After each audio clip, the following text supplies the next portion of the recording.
Seperti halnya Umar bin Khattab ketika menghadap Hajar Aswad mau mencium dalam rangka menghilangkan kemusyrikan dalam hatinya. Wahai Hajar Aswad, demi Allah, kalau aku tidak melihat junjunganku, kekasihku mencium engkau, aku tidak sudi mencium kamu. Maka dicium dalam rangka murni mengikuti apa yang Nabi Sallallahu Alaihi Wasallam lakukan. Tidak ada urusan dengan itu batu keramat, batu dari surga, tidak ada urusan.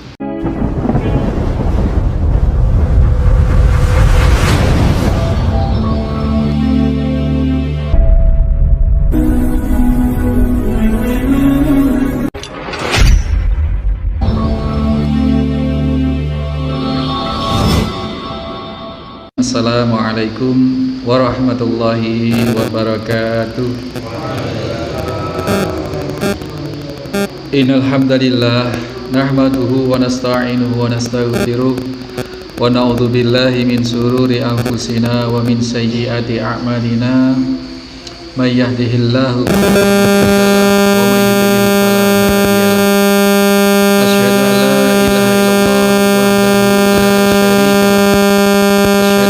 Muhammadan abduhu wa rasuluhu la nabiyya ba'dah.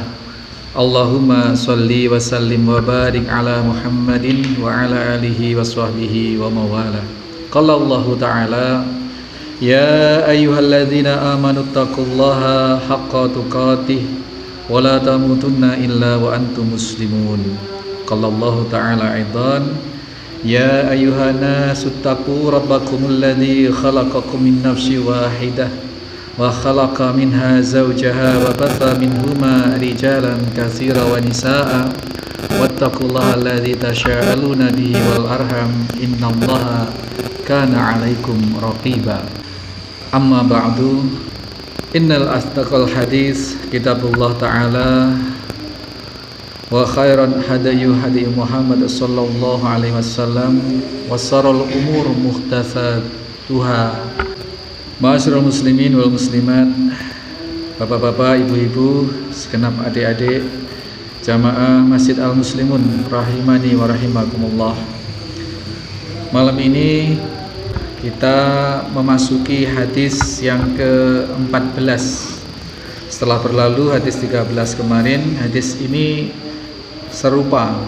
Wa anil Agharin bi Yasar, sahabat Aghar bin Yasar Al-Muzanni radhiyallahu an, qala, dia berkata bahwasanya qala Rasulullah sallallahu alaihi wasallam, ya ayyuhanasu tubu ilallahi wastaghfiruh, wahai segenap manusia, bertaubatlah kalian kepada Allah dan kalian minta ampunlah kepadanya.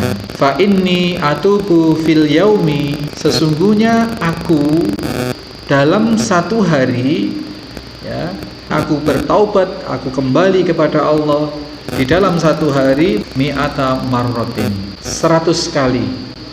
Kalau hadis ke-13 kemarin dinyatakan 70, lebih dari 70 kali. Nah, kalau sekarang dinyatakan oleh Nabi SAW bilangan pastinya 100 kali. Ada yang bingung, Bu?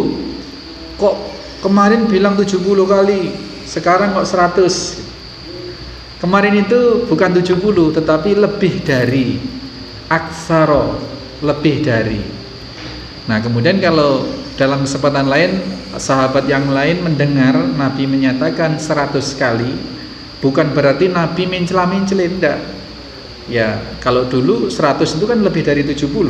Begitu, ya. Jadi ini tidak perlu diresahkan. Kok gak podo sih Nabi dawuh begitu.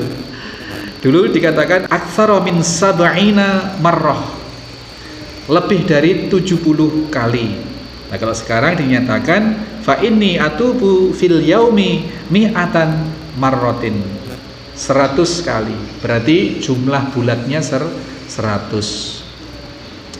Kita review saja karena hadis ini semakna, senada, tetapi ada beberapa hal yang perlu kita tegaskan, garis bawahi lagi, bahwa kalau Nabi SAW ini sampai beristighfar dan bertaubat, istighfar dan bertaubat. Coba saya ingin dengar dari salah satu yang mewakili hadirin, istighfar itu apa, taubat itu apa kemarin? Pak Fadli, istighfar, minta ampunan, bertaubat, juga minta ampunan. Betul? Iya. Jadi kalau disebutkan secara sendiri-sendiri, istighfar dan taubat itu maknanya meminta ampunan. Tetapi dikala beberapa kali Allah SWT menyebut dua kata ini disebutkan dalam satu ayat di dalam pengantar bab taubat itu kemarin sudah kita nyatakan. Nah, kalau disebutkan dalam satu kalimat antara taubat dan istighfar seperti halnya yang disabdakan oleh Nabi kali ini, ya ayuhan nas tubu ilallahi wastaghfiruh. Jadi bertaubatlah kalian dan beristighfarlah. Jadi disebutkan Pak Fadli sudah betul, istighfar itu minta ampun.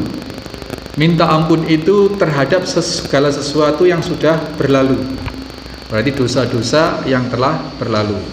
Atubu maknanya roja'a kemarin. Taba yatubu taubatan maknanya roja'a atau kembali.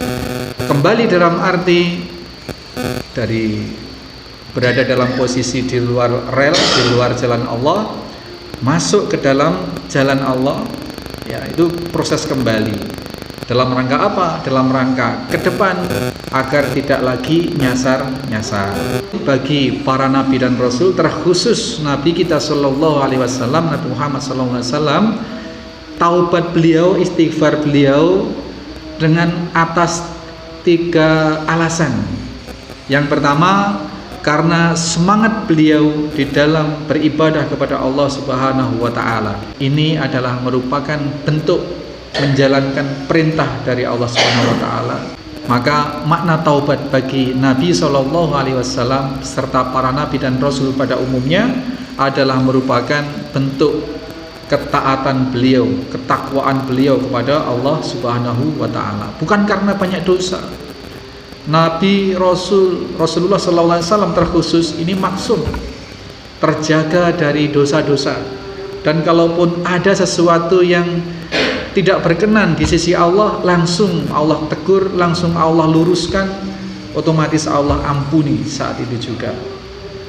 Nabi sallallahu alaihi wasallam toh demikian, Nabi masih demikian getolnya, demikian paling bagusnya dalam rangka beristighfar dan bertaubat kepada Allah Subhanahu wa taala. Tidak ada manusia yang melebihi beliau bagusnya di dalam menyikapi istighfar dan pertaubatan ini pada Allah Subhanahu wa taala. Maka kita bisa ambil pelajaran dalam hal ini Bapak Ibu sekalian, pertaubatan kita selain kita berupaya kembali kepada Allah, istighfar kita selain berupaya kita meminta ampun kepada Allah Subhanahu wa taala adalah niatkan kita dalam rangka mengikuti perintah Allah Subhanahu wa taala. Maka ketika kita niatkan mengikuti perintah Allah, kita niatkan mempertinggi ketakwaan, ketaatan kita kepada Allah Subhanahu wa taala, mudah-mudahan istighfar kita lebih mudah Allah ampuni. Taubat kita lebih mudah Allah terima. Sehingga Allah merangkul mendekat kita di jalannya sampai kelak di akhir hayat kita. Amin. Allahumma amin. Itu bertaubat. Selama ini kita hanya astagfirullahaladzim, tobat itu hanya di mulut dan kering dari makna. Nah, maka setelah kita ngaji, setelah kita faham, oh begitu, maka pertaubatan kita sangat-sangatlah dari dasar hati yang dalam, dari tekad yang bersih di sisi Allah Subhanahu wa taala, insyaallah. Yang kedua, pertaubatan dan istighfar Nabi yang sedemikian banyak, 100 kali setiap hari, bukan karena beliau berdosa. Alasan kedua adalah karena beliau masih senantiasa merasa belum cukup untuk bisa bersyukur kepada Allah Subhanahu wa taala. Beberapa hadis membuktikan ini. Di antaranya ketika diprotes oleh Sayyidah Aisyah, "Ya Rasulullah, bukankah engkau hamba yang sudah dijamin ampunan, dijamin terjaga dari kesalahan, dan sudah dijamin surga oleh Allah?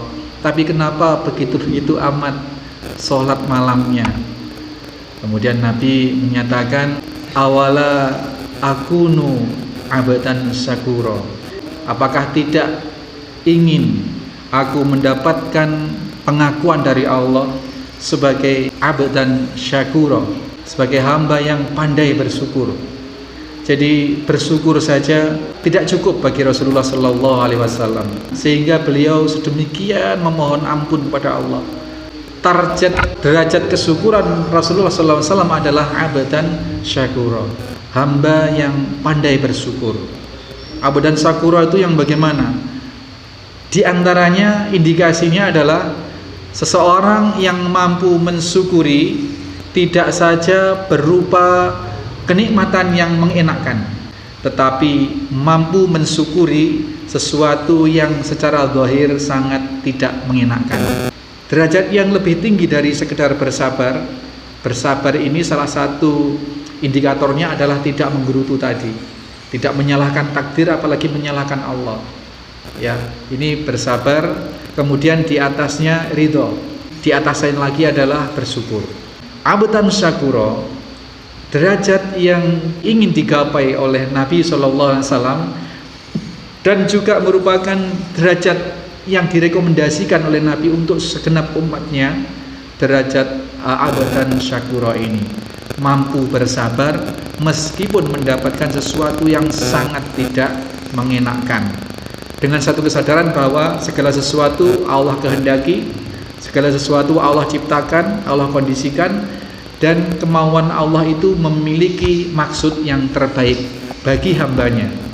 Maka hambanya tetap harus bisa bersyukur atas apapun yang Allah timpakan, meskipun berupa musibah. Ini abdan syakura. Jadi alasan kedua kenapa Nabi sampai sebegitunya beristighfar dan bertaubat sampai 100 kali dalam sehari, karena beliau masih senantiasa merasa belum cukup untuk bisa bersyukur kepada Allah Subhanahu wa ta'ala. Ini menunjukkan Bapak Ibu sekalian, ketika kita beristighfar, ketika kita bertaubat, maka segala sesuatu hajat kita Allah akan kabulkan. Rasulullah Sallallahu Alaihi Wasallam karena mengikhtiarkan untuk menjadi seorang yang abdan syakura, oleh karenanya beliau beristighfar, bertaubat, beristighfar, bertaubat. Kita pun Bapak Ibu sekalian, istighfar kita, taubat kita juga kita harapkan selain mentaati perintah Allah Subhanahu wa taala tadi, memohon agar dosa-dosa kita yang lalu dan dipelihara kita di dalam kebaikan ke depan, juga dalam rangka agar Allah mengkabulkan, memudahkan segala urusan kita. Saya sering Pak dapat pengaduan baik langsung maupun lewat WhatsApp maupun lewat apa. Begini kalau begini, banyak masalah yang diadukan. Tetapi solusi awalnya, solusi pokoknya yang pertama adalah istighfar. Dengan beristighfar, maka kalau Allah angkat dosa-dosa kita, dengan fadilah kita mentaati Allah dengan beristighfar, karena beristighfar itu merupakan perintah Allah, maka Allah akan bantu, Allah akan pelihara kita, Allah akan tolong kita. Itu hal yang paling mudah, yang paling bisa langsung dikerjakan untuk menggapai solusi apapun masalahnya, ya, adalah beristighfar dan bertaubat. Istighfar itu perbuatan lisan, bertaubat itu komitmen hati dan perbuatan. Itu maknanya. Maka Rasulullah SAW dalam rangka memperoleh kemuliaan tertinggi sebagai abdan syakura, beliau antara lain ikhtiarnya dengan memperbanyak istighfar dan bertaubat. Yang ketiga, bukanlah Nabi karena banyak dosa sehingga beliau setiap hari sampai 100 kali beristighfar dan bertaubat, tetapi dalam rangka memberikan tauladan, memberikan contoh kepada segenap umatnya, umat Islam ini. Kita bisa bayangkan Bapak Ibu sekalian, Nabi saja yang surganya sudah jelas, ampunan dari Allah sudah jelas, bahkan beliau diberi hak kelak di yaumil kiamat memberikan syafaat kepada segenap umatnya. beliau masih beristighfar, masih butuh beristighfar kepada Allah dan bertaubat. Nah, apalagi kita gitu. Kita itu nabi bukan, jauh lah ya. Ponakan nabi juga bukan, tetangga nabi bukan gitu. Nah, kita mau berapa kali beristighfar? Kemudian amalan istighfar ini, istighfar lah ya, yang terucap itu istighfar. Bertaubat itu adalah komitmen. Ya, maka yang 100 kali itu adalah istighfar yang diucap sebagai wirid. Nah, ini kalau kita gabungkan dengan surat Adz-Dzariyat, ya, dengan surat Adz-Dzariyat, innal muttaqina fi jannati wa uyun, dan seterusnya, kanu qalilan minal laili ma yahja'un wa bil ashari hum yastaghfirun. Di sepertiga malam yang akhir, di waktu sahur memperbanyak istighfar.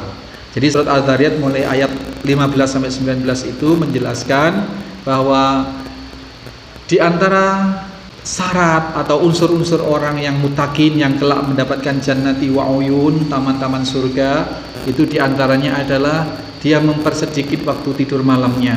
Kanu qalilan minal laili ma yahja'un wa bil ashari hum yastaghfirun. Yang di dalam waktu sahur itu menjelang subuh, Pak, menjelang fajar. Beberapa puluh menit, beberapa belas menit menjelang fajar itu waktu sahur. Jadi waktu-waktu itu bisa kita golongkan, ada lail itu mulai masuk isya sampai menjelang sahur itu. Nah, sahur itu beberapa belas menit sebelum fajar shadiq, sebelum subuh. Nah, kemudian subuh, kemudian syuruk, kemudian syuruk itu awal duha sampai menjelang tegak lurus, itu masih bisa duha. Kalau sudah tegak lurus tidak boleh, kalau sudah tergelincir baru duhur namanya. Itu seperti itu. Maka sahur ini adalah nama waktu. Jadi kalau malam puasa itu ayo makan sahur. Nah, sahur itu yang dimaksud bukan makanannya itu yang sahur. Wes sahur gue. Kamu sudah sahur, jadi gitu. Sudah makan. Bukan itu, tapi sahur itu adalah nama waktu. Nama waktu menjelang subuh, itu waktu sahur. Nah, di dalam bulan suci Ramadan terutama itu kita disunnah muakkadkan untuk makan sahur, makan di waktu sahur, karena di dalam makan sahur itu ada keberkahan.